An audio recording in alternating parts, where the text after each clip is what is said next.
शादी कोई एक सेफ्टी नेट नहीं है। इनफैक्ट अगर तुम केयरफुल नहीं रहे तो ये तुम्हारे आइडेंटिटी और करियर के लिए एक बिगेस्ट ट्रैप हो सकता है। टू माई ऑल गर्लीज जो शादी करने जा रही है या फिर फ्यूचर में करने वाली है, ये 10 चीजें फेरे लेने से पहले कर लेना अगर तुम्हें अपनी करियर और आइडेंटिटी को सेफ रखना है तो, वरना कुछ भी करो। नंबर 9 और 10 बहुत ज्यादा इंपॉर्टेंट है। Number 1, own your money. एक सेपरेट बैंक अकाउंट और इन्वेस्टमेंट सिर्फ अपने नाम पे, नो जॉइंट एक्सेस। अपनी अर्निंग पे अपना हक रखो। Number 2, gold rule. अपनी जो स्त्री धन है ना तुम्हारे पास, उसका डिजिटल फोटोज और बिल्स आपके पास रखो। तुम्हारा एसेट है लीगली तो इसको अपने आप के पास ही रखो। Third, the dual burden talk. अपने इन लॉज और पार्टनर के साथ पहले ही डिस्कस कर लेना हाउस होल्ड वर्क सबके बीच में बांटने के लिए। तुम्हें अकेले सारे दुनिया का बोझ उठाने की जरूरत नहीं है, वरना तुम सैंडविच बन के रह जाओगी। ऑफिस वर्क का वर्क, सारे वर्क के dual burden. Don't be a full time maid with a full time job with no salary.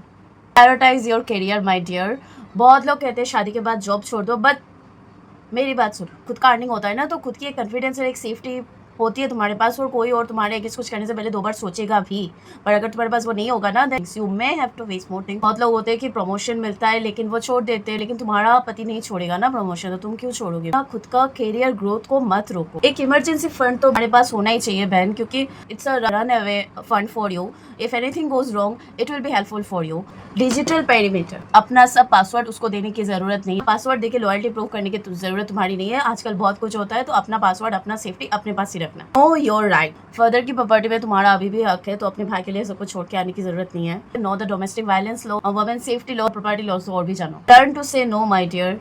बहुत लोग ऐसा सोचते हैं कि शादी के बाद या फिर इन लॉज के रिलेटिव्स बहुत कुछ बोलते हैं तो तुम ना नहीं कर सकते क्योंकि नई नई शादी हुई है। It's not like that. अगर तुम्हें तकलीफ हो रही हो ना नहीं बोलने से, तो बेहतर है तुम ना ही बोलो। Ninth and most important, don't send nudes.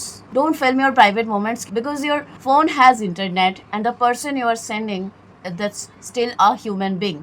आप पता है तुम उसको अब संध्याओं की तरह विश्वास करती हो, पर वो विश्वास टूट भी सकता है। यू कैन गारंटी बाद में कुछ हो जाए ना तो लोग तुम्हें ही सुनाएंगे, बिकॉज हमारी सोसाइटी ही ऐसी है। 10, द फैमिली वेड। ऑब्जर्व करो कि तुम जिस इंसान से शादी करने जा रही हो वो उसके घर के लड़कियों को कैसे ट्रीट करता है, क्योंकि वही तुम्हारा फ्यूचर भी होने वाला है। उस घर के मैन अपने वुमेन को कैसे ट्रीट करते हैं, उनका ड्रेस, उनका एजुकेशन, उनका करियर, उनका ग्रोथ, उनका फ्रीडम, उनका इंडिपेंडेंस, सब कुछ को लेके उनका माइंडसेट कैसा है, to check it out. Being independent, कुछ भी बोलो, शादी के बाद बहुत ज्यादा मुश्किल हो जाता है, बहुत सारी प्रॉब्लम्स होती है। तो पहले से फाउंडेशन स्ट्रॉन्ग रखो। अगर पहले से फाउंडेशन नहीं बनाओगे तो it will be very very tough.